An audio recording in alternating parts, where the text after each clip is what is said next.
Sama Sentai King Ouja episode 24 yang berjudul King of Haze versus King of Naraku, disutradarai oleh Hiroyuki Kato dan ditulis oleh Minato Takano. Episode kali ini sangatlah mencuri perhatian karena ada banyak sekali adegan-adegan yang menurut sangatlah seru untuk kita bahas bersama-sama. Setelah King Ouja berhasil menuntaskan Daigogu di episode sebelumnya, tadinya mengira bahwa episode kali ini akan terjadi sebuah penurunan tensi cerita. Taunya tidak semudah itu. Karena di bagian paruh penutup episode kali ini, King Ouja harus menghadapi sebuah ancaman yang sangatlah besar lainnya dalam 2 episode ini. Kita fokus dulu ke karakter Gira di episode kali ini. Gira seperti yang kita tahu, dia akhirnya telah resmi menjadi Raja Sugodam yang baru. Tentunya dengan Gira telah menjadi Raja Sah Sugodam yang baru, Gira mau tak mau harus melakukan banyak perubahan untuk negaranya tersebut. Termasuk di sini Gira dengan masukan Yamagasto, kelima raja ini sepakat menggelar acara Festival Bumi atau Matsuri di Sugodam melibatkan kelima negara lainnya. Akhirnya setelah 24 episode lamanya, kita bisa melihat para member King Ouja berpakaian yang tentunya berbeda dari biasanya. Meskipun pakaian ini akan digunakan khusus di episode 24 ini saja, tapi tentunya kita semua sangatlah senang karena kita bisa melihat para member King Ouja berpakaian berbeda di acara festival ini. Yang mencuri perhatian sudah jelas Rita Kaniska. Duh, gila sih, gelis banget ini ya, sumpah. Cute banget Rita dengan pakaian kayak gini. Apalagi topinya itu loh, topi bergambar Mofun. Lucu banget sumpah Rita di episode kali ini. Seperti yang bilang, kelima kerajaan di festival ini mengadakan semacam event kecil-kecilan yang mewakilkan keragaman dari negaranya masing-masing. Seperti contohnya, Kaguragi yang membuka stand jualan makanan mie, Yamagasto yang membuka stand permainan tembak-tembakan, dan Rita yang membuka stand berjualan es krim. Seperti yang kita tahu, di adegan ini Gira nampak sangatlah kebingungan setelah dia diangkat menjadi raja resmi Sugodam. Gira bingung dengan bagaimana dia harus bersikap kepada rakyatnya setelah dia resmi menjadi raja Sugodam. Gira terkadang berpura-pura menjadi sosok yang agak nyebelin di beberapa kesempatan. Seperti yang pernah bilang bahwa Gira ini masih sangatlah newbie dan perlu banyak hal lagi yang harus dilakukan Gira untuk bisa menjadi raja yang dicintai oleh rakyatnya. Masukan-masukan yang diberikan oleh Doga di scene ini membuat Gira salah mengartikan masukannya tersebut. Memang benar sebagai seorang raja, Gira harus memiliki sebuah wibawa dan sikap bak seorang raja. Tapi percuma juga bila Gira di sini malah berpura-pura berakting dan terasa dipaksa bersikap bak seorang raja yang disegani atau ditakuti oleh rakyatnya. Termasuk di sini si Bun sang teman panti asuhannya dia. Tentunya suka dengan kegalauan Gira ketika hal ini terjadi menimpa dia. Kita tahu bahwa Gira ketika beraksi atau ketika di depan umum, Gira selalu menggembor-gemborkan bahwa dia akan menjadi raja kejahatan. Tapi kita tahu bahwa sikap Gira tersebut merupakan akting belaka. Tentunya hal itu tidak bisa diaplikasikan ketika Gira sudah menjadi Raja Sah Sugodam. Dan untungnya keempat raja lainnya yang tentunya sudah pro menjadi raja memberikan masukan bahwa Gira itu harus bisa menjadi Gira yang orang lain kenal, bukan Gira sang raja kejahatan yang ingin menguasai dunia. Dan akhirnya Gira sadar akan hal tersebut di adegan ini, dan Gira pun memutuskan untuk menjadi sosok Gira yang orang lain kenal, dan tentunya masyarakat Sugodam akan suka dengan sosok Gira sang raja Sugodam yang seperti ini, baik hati dan tentunya tidak sombong. Akhirnya kita difokuskan kembali kepada kisah Jeremy Brasieri yang mencoba untuk menggagalkan rencana King Desnarak 8 dalam menghancurkan bumi di episode kali ini. Benar, teman-teman gak salah dengar, Desnarak akan mulai menghancurkan bumi di episode kali ini. Setelah rencana Daigogu gagal di episode sebelumnya, kita tidak diberi napas santai terlebih dahulu, meskipun diberi napas santai sih di acara festival. Tapi setelah aksi Desnarak ini diungkap di episode kali ini, waduh gila sih teman-teman. Karena mulai dari episode sekarang hingga episode 25 minggu ini, King Ouja akan bertarung mati-matian melawan King Desnarak 8. King Desnarak 8 merencanakan sebuah rencana, yaitu ingin menghancurkan bumi dari luar dan dalam. Rencana ini sangatlah di luar konteks karena awalnya para Bagnarak, termasuk Desnarak, turun ke tanah Cikyu itu hanya ingin menguasai planet Cikyu. Tapi di sini King Desnarak malah berubah pikiran dengan ingin menghancurkan planet Cikyu dari luar dan dalam. Seperti biasa, strategi milik Desnarak ini sudah dipikirkan matang-matang. Planet Cikyu dibuat sangatlah panas karena ulah Bagnarak mingguan yang telah membuat banyaknya lubang raksasa di seantero planet Cikyu. Lubang-lubang ini akan menjadi jalur bagi Desnarak melakukan aksi mautnya tersebut. Kita diperlihatkan kembali dengan adegan bertarungnya dari Spider Kumonos versus King Desnarak 8. Yang bikin penasaran dengan episode kali ini, yaitu ketika mereka memutuskan untuk berbicara dan membahas tentang apakah Bagnarak itu memang jahat di mata manusia. Tentunya Jerami yang setengah Bagnarak dan manusia ini haus akan keingintahuan mengenai manusia dan juga Bagnarak. Jerami di sini lagi-lagi membuka sebuah alur cerita yang sangatlah seru, terlebih Jerami di sini malah membuka sebuah fakta-fakta baru yang baru AA tahu di cerita King Oja ini lewat obrolannya dengan Desnarak. Mulai dari sinilah cerita King Oja menjadi semakin seru. Mari kita bahas soal masalah ini. King Desnarak penasaran apakah Bagnarak adalah ras jahat. Tentu kita sebagai penonton dan mereka manusia yang hidup di planet Cikyu menganggap Bagnarak adalah ras jahat yang ingin menguasai Cikyu. King Desnarak menegaskan bahwa kenapa Bagnarak bisa dianggap jahat. Apakah ada buktinya Bagnarak ini merupakan ras jahat, termasuk bukti bahwa Bagnarak pernah ingin menguasai umat manusia 2000 tahun yang lalu. Di sini mulailah Jerami agak sedikit kebingungan menanggapi pernyataan dari Desnarak. Demikian pula AA ketika nonton episode kali ini. Ternyata ada sebuah fakta yang mencengangkan bahwasannya ras Bagnarak itu secara paksa dibuang atau dilempar ke dalam bawah tanah tanpa tahu sebab alasannya kenapa mereka harus dibuang ke dalam tanah. Tentu dari pernyataan Desnarak di sini membuat kita berpikir ada oknum atau ras tertentu yang membuat Bagnarak tiba-tiba tinggal di dalam tanah seperti ini. Apakah para manusia yang membuat Bagnarak menjadi seperti ini? Jadi sebelum tragedi 2000 tahun yang lalu bisa dipastikan tempat tinggal Bagnarak bukanlah di dalam tanah, melainkan di atas tanah alias di dataran planet Cikyu. Jerami kira dia tuh bakal tahu hal ini termasuk sejarah 2000 tahun yang lalu. Tapi ternyata dia sama-sama kebingungan dan malah tidak tahu betul dengan apa yang sebenarnya terjadi di planet Cikyu 2000 tahun yang lalu. Atau mungkin sebelum tragedi 2000 tahun yang lalu terjadi. Seperti yang kita tahu bahwa kisah King Oja 2000 tahun lalu itu dibuat oleh Jerami. Tapi ketika Jerami membuat kisah tersebut, sepertinya Jerami memang tidak tahu betul akan kisah tersebut apakah benar atau tidak.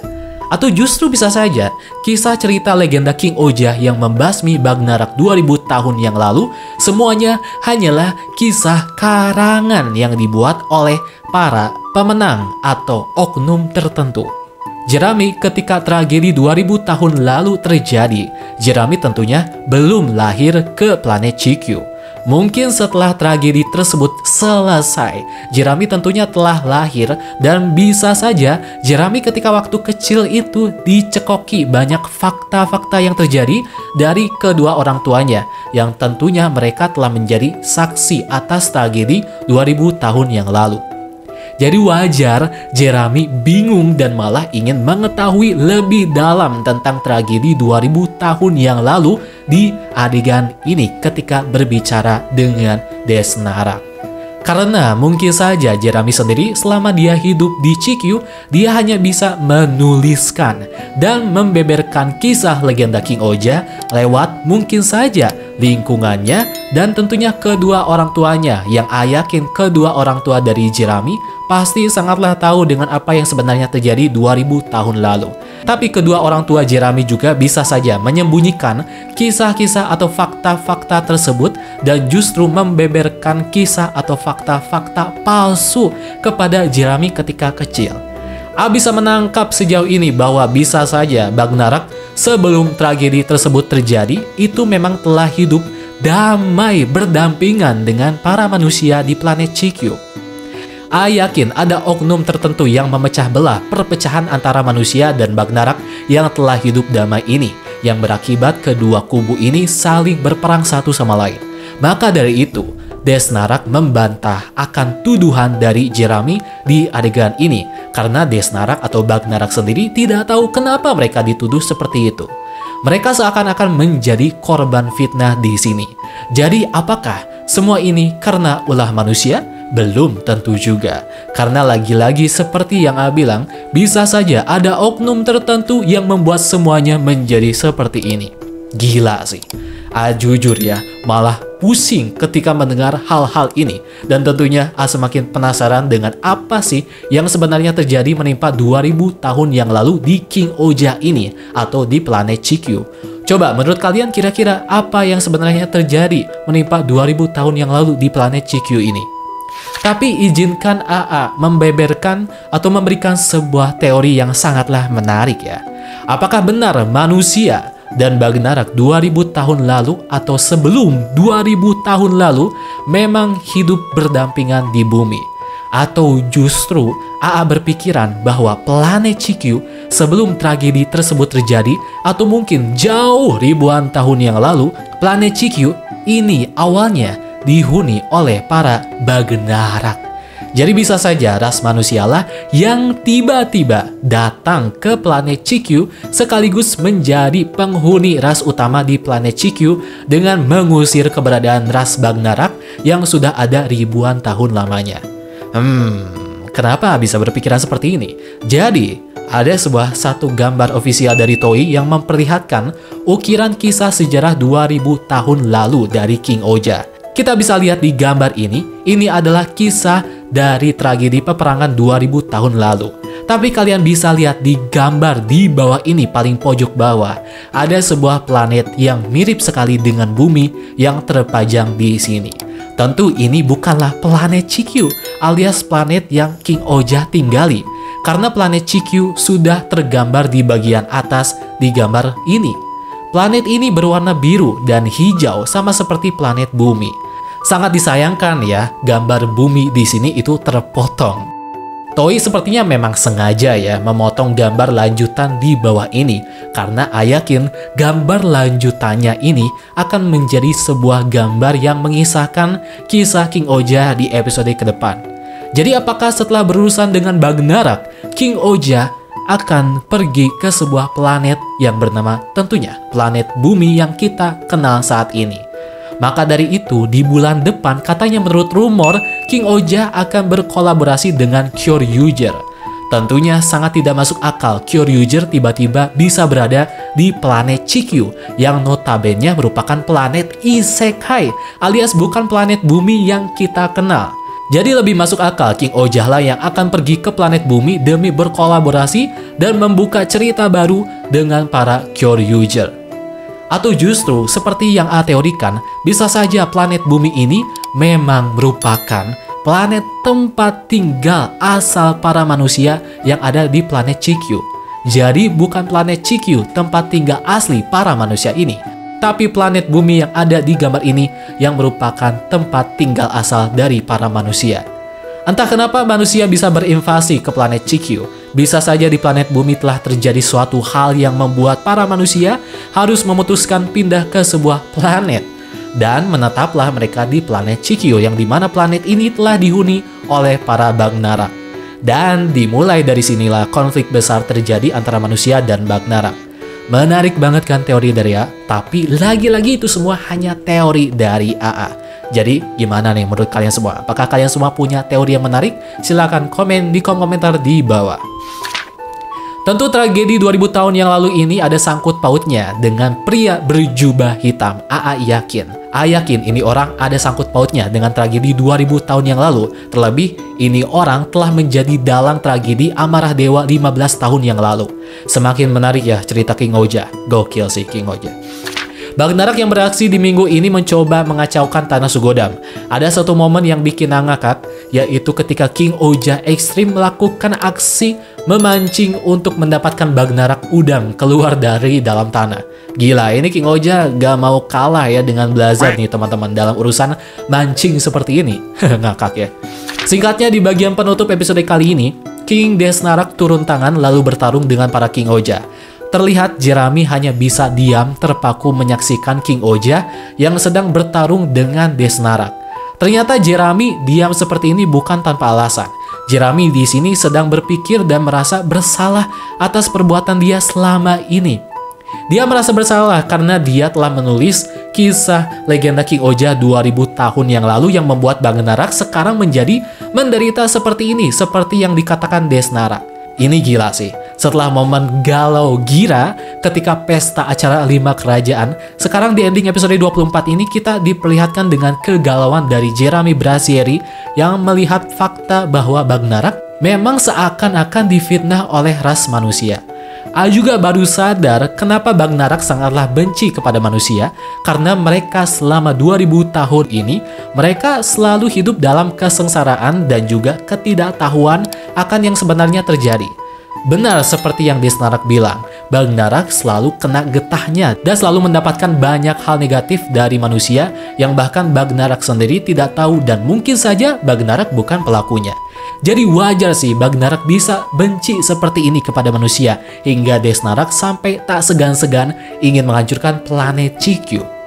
Ketika momen-momen Desnarak ini ingin terjun ke dalam lubang raksasa tersebut, Jerami yang terus berusaha merubah pemikiran Desnarak, dia di sini tiba-tiba celetuk ya membeberkan fakta tentang marga nama lengkap dari dia sendiri, yaitu Jerami Idomonoraku Brazieri.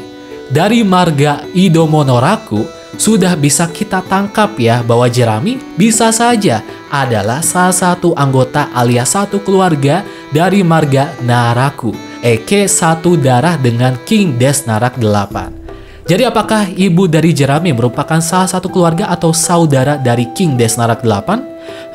Menarik sekali ya teman-teman. Yang jelas di sini Jerami terus mencoba untuk menghentikan Desnarak yang ingin menghancurkan bumi dari luar dan dalam. Tapi ya tetap usaha mereka tidak membuahkan hasil dan akhirnya King Desnarak terjun ke dalam jurang setelah Desnarak telah menelan banyak sekali Shugat Soul di tangannya. Pertarungan King Oja melawan King Desnarak pun akan tidak terelakkan dan akan terjadi di episode 25 minggu ini. Episode ini juga sekaligus menjadi debut bagi God King Oja, sebuah mecha gabungan dari 20 mecha Shugat King Oja. Semoga saja pertarungan terakhir Desnarak melawan God King Oja akan dikemas dengan epic di episode 25 ini. Itulah dia bahasan A terkait episode 24 dari King Oja. Maaf sekali bila bahasanya sangatlah panjang, karena terus terang A ketika membuat bahasan episode kali ini tuh sangatlah menarik bagi AA. Jadi A gak mau meninggalkan satu bahasan pun ketika membahas episode kali ini. Dan jangan lupa tinggalkan pendapat kalian dan juga bahasan kalian atau mungkin teori kalian terkait episode kali ini di kolom komentar di bawah.